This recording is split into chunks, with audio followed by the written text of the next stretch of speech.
really aren't. Here's some now. Anyway, huts. Right. Now, people might not really be all that interested in this, but it's strange actually, because if you think about what we, live for to a large extent, okay, a lot of our identity and the importance of our time is caught up in whatever employment we have, whatever paid work we're doing. But an awful lot of really what kind of matters to us is the time we're able to choose to spend the way we want to with the people we love. And in Scotland, that is massively, massively constrained by the fact we cannot easily get onto land to have the little wooden huts that everyone else at our latitude has got. Now, this may seem like small beer to many people, but that is part of the outcome of not having had the experience. But when it comes to what we're doing at the moment, here we are at the height of summer. I wonder how many people have been away somewhere. I wonder if you were in Scotland, did it cost an arm and a leg? I wonder if you were just part of a long, miserable queue of camper vans and VWs and adapted transits, getting pelters from locals and trying to squeeze yourself into some really overheated little corner somewhere that now doesn't really exist. And I wonder when we'll get to the stage of saying that's really not good enough when we have this vast empty country. And when the kind of pressure that's on people that in Scotland tends to find a form of chemical release, and we've got the latest drug deaths statistics today, I wouldn't be facile enough to just try to make too quick an equation there. But it's a strange thing, isn't it, that the Scots who have the least access to physical escape from the pressures of their worlds tend to be the ones who have the most dabbling in chemical alternatives, and that includes booze.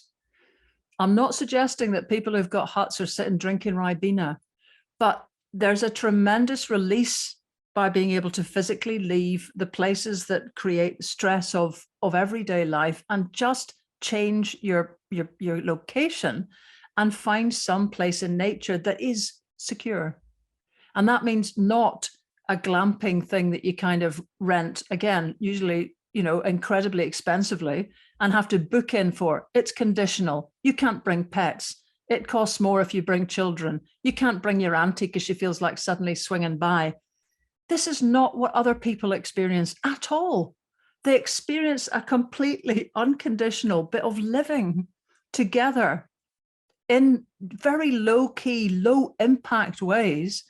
And it wasn't that there was some vast hutting conference done at some point between the two world wars with someone with a big huts clipboard sitting there and explaining to everybody how to do it. It came naturally to everyone in a wooded environment. And you would have to say as well, in a normal wooded environment, not the kind of forestry plantation setup that really passes for woodland in Scotland. But if you've been so disassociated and so diddled out of connections with land, Jings, you'd be looking at it and saying, there's people that don't have first homes anywhere. Why should I be worried about not having any kind of little button ben? And yet, what is it we're actually living for? I mean, I've obviously written about this and did a PhD about it.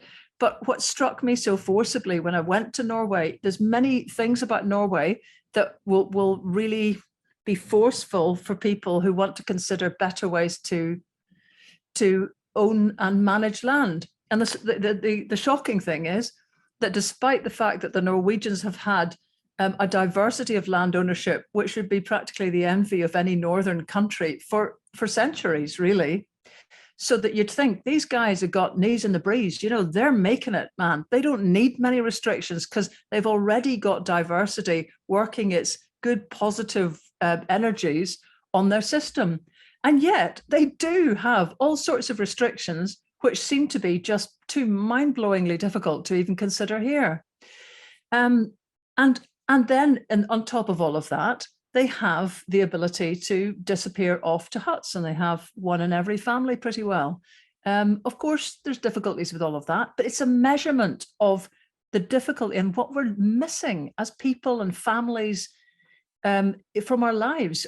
The leisure, all these words, leisure, it sort of sounds like a leisure centre. It reminds me of smelly gym shoes and kind of lost badminton shuttlecock. That's not what it is. It's your life.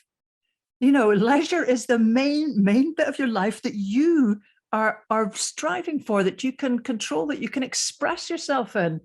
And we're throwing it away because we can't have it every weekend. We can't find the people that we'd like to be every freaking weekend. And when you go around at our latitude, go west to Canada, America, go east to all the Nordics, go past there to all the Baltic states, you find that people have the ability to do that every weekend.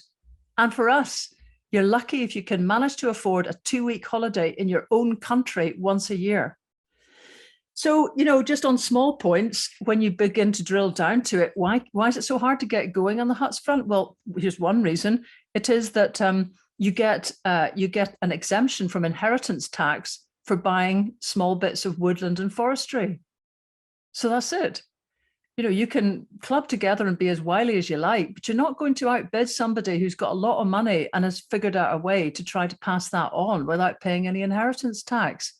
And it's not a point of debate. There it is. It's just a done deal. And there's no pushback about that because, hey, who expected it anyway?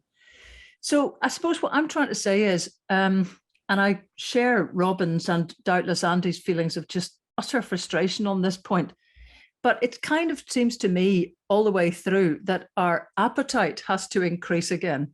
We have to have, and our aspirations. It's difficult when you've been grown up in a culture that basically teaches you in a million tiny little constant ways that the stuff that you look at is to see and not touch, or to touch temporarily for the weekend and then get out. The conditionality of the way we live in our own country is like the way I remember the lounge that we had in Belfast that none of us were basically allowed to be in public because it was meant for best.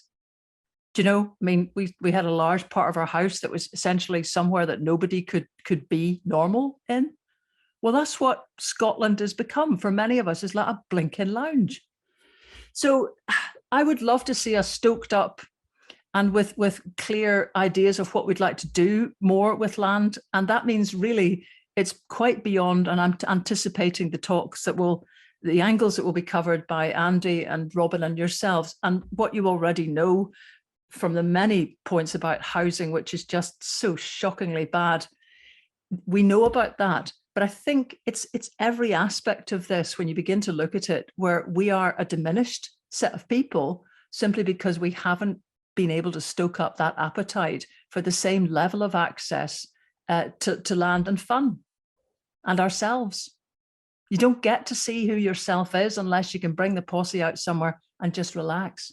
So that's my bit, the end.